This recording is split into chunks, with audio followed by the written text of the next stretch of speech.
from Nebraska. Thank you, Mr. President. As everyone in this chamber knows, passing the Defense Authorization Bill is a tradition that has taken place without interruption for 56 years. That means regardless of political party or the disagreements we may have on other issues, we can agree on this: the importance of a strong national defense. This year, we consider the National Defense Authorization Act against the backdrop of a changing world. America faces challenges from nations seeking to upend our rules-based international order.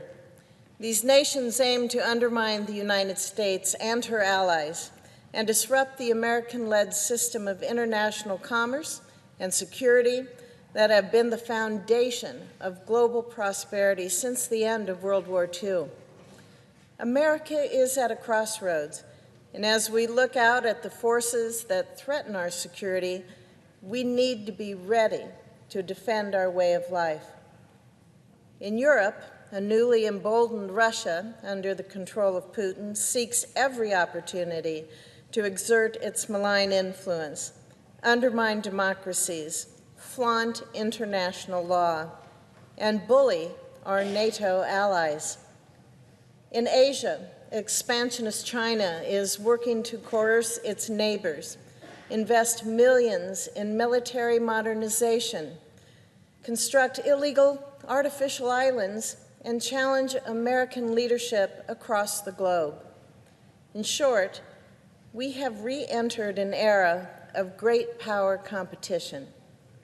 If we value our security and our prosperity, we must be prepared to support the men and women of our military so that they are able to win in this environment.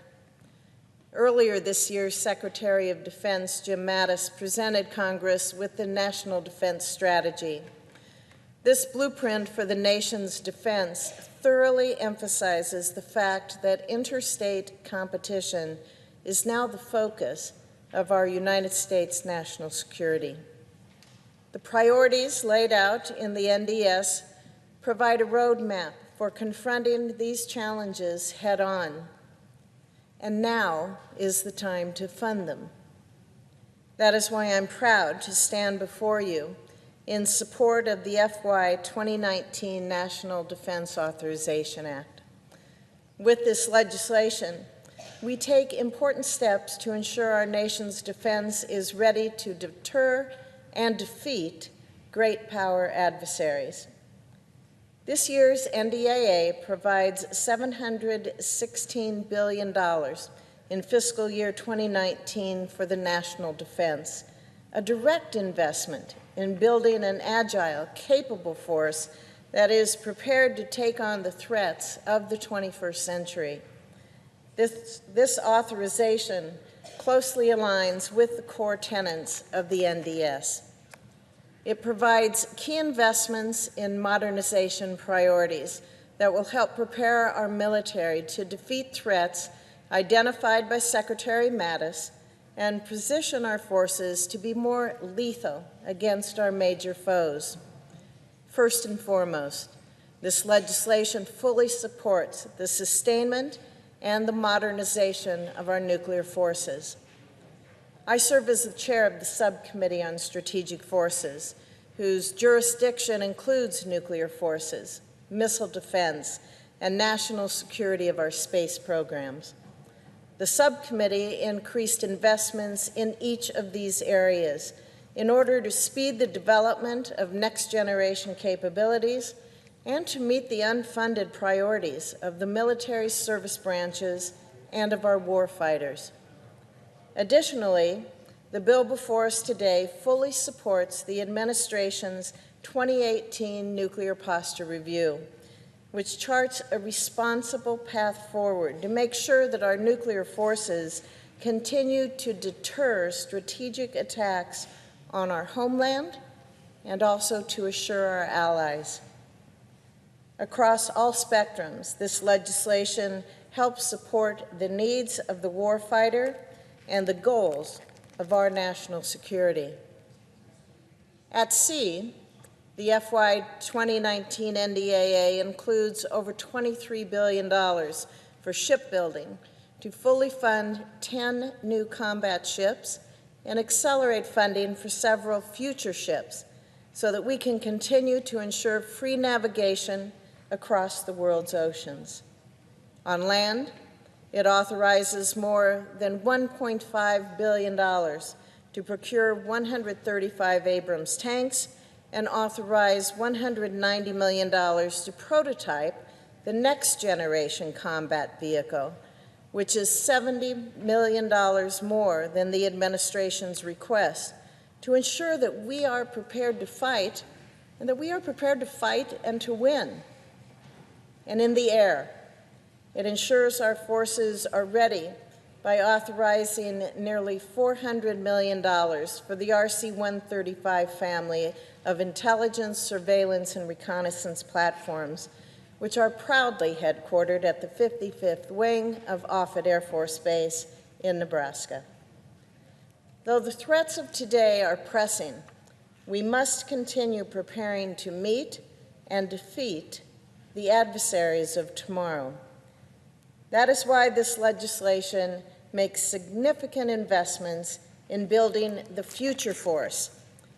To keep our military a step ahead, this NDAA authorizes an increase of more than $600 million above the administration's request for science, technology, and testing programs, including $75 million for university research conducted at innovative locations like the University of Nebraska.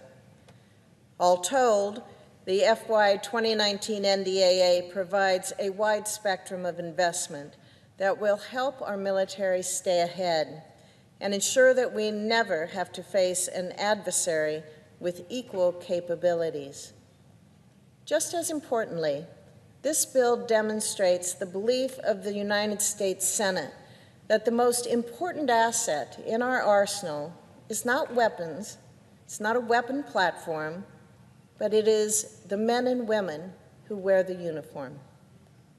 With that in mind, the FY 2019 NDAA provides a 2.6% pay raise for members of the armed forces and authorizes nearly $146 billion for military personnel, including costs of pay, allowances, bonuses, and benefits.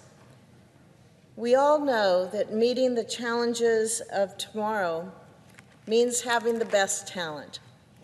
It also means having a process in place to incentivize career progress and retain those uniformed service members who excel in their fields.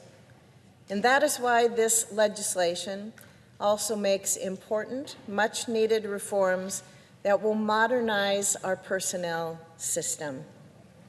For decades, the personnel management system has remained stagnant. Now, with the reforms included in this bill, we have the opportunity to bring the system in line with the changing needs of the modern military.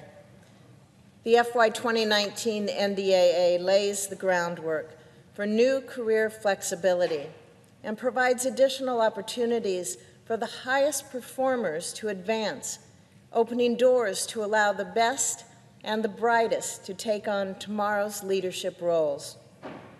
At the end of the day, we must be prepared to face an uncertain future. This bill is about ensuring America's security in a volatile world. As the National Defense Strategy made clear, our nation is faced, quote, with a security environment more complex and volatile than any we have experienced in recent memory, end quote. I think all of us in this chamber can agree that environment requires us to stand united and to stand ready as a nation. For that reason, I am proud to say that this year's Defense Authorization Bill expands our capabilities across every domain to meet these threats. Ultimately, passing this legislation is about fulfilling the promise we made to our men and women in uniform, to give them the best tools to wage the most effective fight and ensure that America is never outmatched on the battlefield. There may be much uncertainty in this world, but you can count on this. There is no more professional, dedicated, or lethal fighting force in the world than the United States military. Let's vote to keep it that way. Thank you, Mr. President. I yield the floor.